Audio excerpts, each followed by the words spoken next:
2026학년도 여수시 중학교 배정. 와, 생각만 해도 머리 아프고 좀 막막하시죠? 괜찮습니다. 지금부터 이 복잡한 과정을 누가 들어도 딱 이해하기 쉽게 가장 중요한 핵심만 콕콕 집어서 명쾌하게 설명해 드릴게요. 우리 아이가 어느덧 초등학교를 졸업하고 이제 중학생이 된다니 대견하면서도 한편으로는 걱정이 많으실 거예요. 특히 중학교 배정은 대체 어떻게 되는 거지? 이 생각 때문에 밤잠 설치는 분들도 계실 텐데요. 그 마음 제가 다 압니다. 걱정 마세요. 오늘 이 시간으로 그 궁금증과 불안감 제가 시원하게 싹 다 해결해 드리겠습니다. 자, 그럼 오늘 우리가 어떤 순서로 알아볼지 한번 볼까요? 먼저 우리 아이가 지원 자격이 되는지, 그리고 어떤 방식으로 배정받게 되는지부터 알아볼 거고요. 그리고 나선 제일 궁금해하실 컴퓨터 추첨이 도대체 어떤 원리로 돌아가는지 속 시원히 파헤쳐 볼 겁니다. 다음으로 우선 배정 대상자는 누구인지, 또 절대 놓치면 안 되는 주요 일정은 언젠지 짚어보고, 마지막으로 오늘 내용의 핵심만 다시 한번 싹 정리해 드릴게요.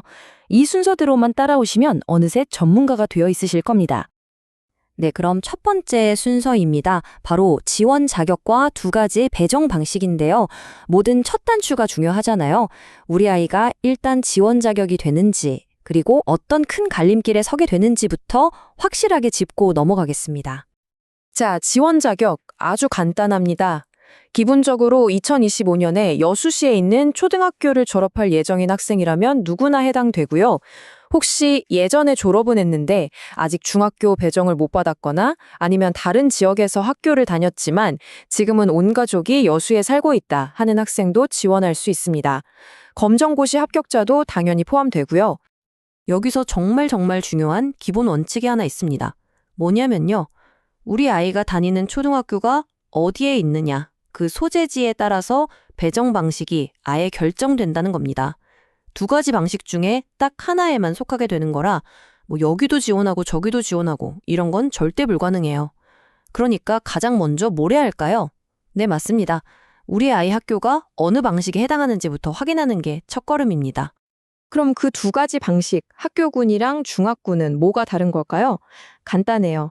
우리 아이는 추첨을 하나, 아니면 정해진 학교로 그냥 가나, 이 차이거든요.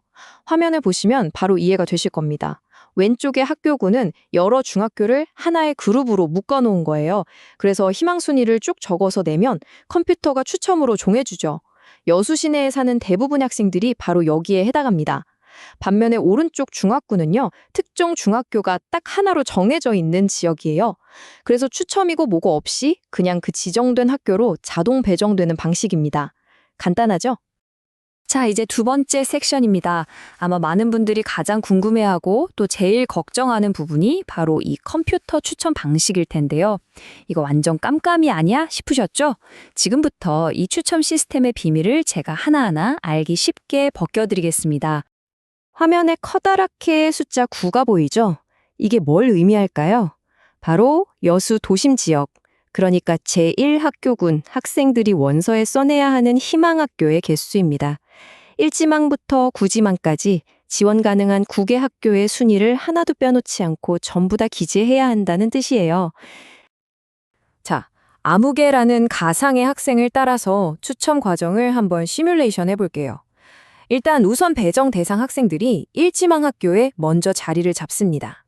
그 다음에 남은 자리를 두고 우리 아무개 같은 일반 학생들이 1지망 추첨을 시작하는 거죠. 만약 여기서 뚝 떨어졌다.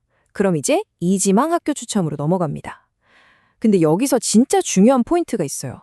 2지망 추첨은요, 그 학교를 1지망으로 쓴 다른 모든 학생들이 다 배정되고 나서도 자리가 남아있을 때만 기회가 온다는 거예요. 그러니까 내가 2지망으로 쓴 학교가 다른 학생들의 1지망으로 인기가 폭발해서 이미 꽉 차버렸을 수도 있다는 거죠. 이 과정이 3지망, 4지망, 배정이 될 때까지 계속 반복되는 겁니다. 바로 이 원리 때문에 여수교육지원청 안내 자료에도 이런 경고 문구가 떡하니 적혀 있습니다.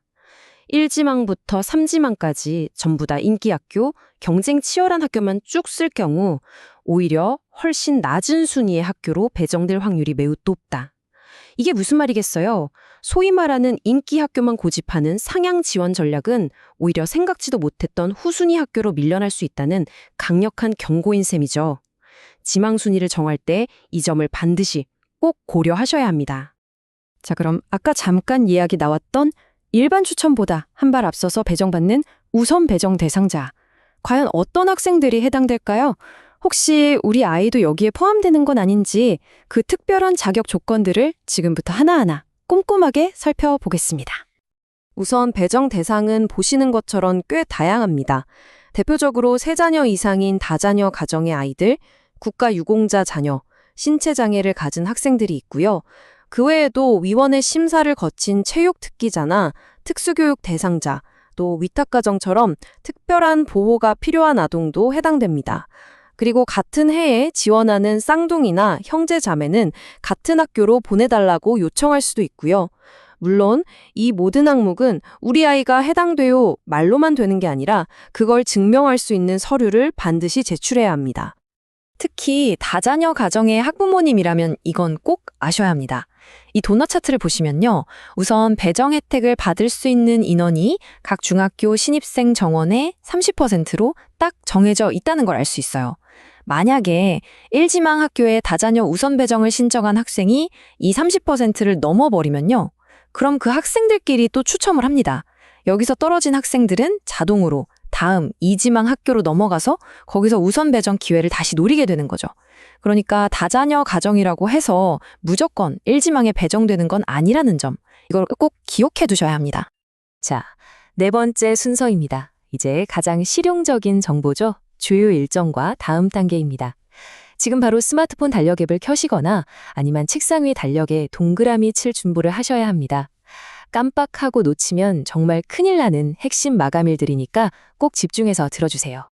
타임라인을 쭉 한번 훑어볼게요. 먼저 원서 접수는 2025년 11월 18일부터 20일까지. 이건 학부모님이 직접 하시는 게 아니라 아이가 다니는 초등학교에서 알아서 일괄 제출합니다. 그리고 가장 심장 떨리는 순간이죠. 결과 발표는 해가 바뀐 2026년 1월 9일 오전 10시 여수교육지원청 홈페이지에서 확인할 수 있습니다. 그 이후에 혹시 이사한 가정을 위한 재배정 신청 기간이 있고요. 2월에 학교별로 예비 소집을 거쳐서 3월 3일 드디어 우리 아이들의 중학교 생활이 힘차게 시작됩니다. 그런데요, 이 배정 기간 중간에 갑자기 이사를 가게 되면 어떻게 해야 할까요? 이게 또 이사하는 시점에 따라서 절차가 완전히 다릅니다. 잘 들으세요. 원서를 냈는데 결과 발표가 나기 전에 이사를 했다? 그러면 이관 신청을 해야 합니다.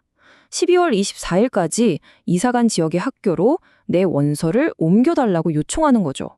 반면에 결과 발표가 다 난 후에 이사를 했다면 재배정을 신청해야 합니다. 1월 22일까지 신청해서 새로운 주소지 근처 학교에 혹시 남은 자리가 있는지 보고 그 자리를 두고 다시 추첨을 받게 되는 거예요. 이관과 재배정, 이 두 가지 개념 꼭 구분하셔야 합니다. 자, 드디어 마지막 섹션입니다. 핵심 요약과 최종 팁! 지금까지 우리가 알아본 모든 내용을 머릿속에 착착 정리할 시간이에요. 다른 건 다 잊어도 이것만은 꼭 기억하세요 하는 점들을 다시 한번 짚어드리고 마지막 당부 말씀까지 전해드리겠습니다. 오늘 내용의 핵심 딱 5가지로 요약해드릴게요. 첫째, 우리 아이 초등학교 위치가 추첨이냐 자동 배정이냐를 결정한다. 둘째, 추첨 대상이라면 해당 그룹의 모든 학교 순위를 빠짐없이 다 적어야 한다. 셋째, 내 2, 3지망 학교는 다른 아이들의 1지망으로 이미 꽉 찼을 수 있다는 사실을 꼭 기억해야 한다. 넷째, 우선 배정은 자격이 된다고 100% 보장되는 게 아니다. 마지막으로 이사 시점과 마감일을 반드시 확인해서 불이익이 없도록 해야 한다. 이 5가지만 머릿속에 넣어두셔도 배정 준비의 절반은 끝난 겁니다. 어쩌면 중학교 배정의 진짜 목표는 단순히 1지망 학교에 떡하니 합격하는 게 아닐지도 모릅니다. 이 복잡해 보이는 모든 과정을 부모와 아이가 함께 알아보고 정확한 정보에 근거해서 최선의 선택을 해보는 그 경험 자체가 훨씬 더 중요하겠죠. 오늘 제가 설명해드린 내용들이 우리 아이가 자신감을 갖고 새로운 시작을 하는 데에 든든한 디딤돌이 되었기를 진심으로 바랍니다.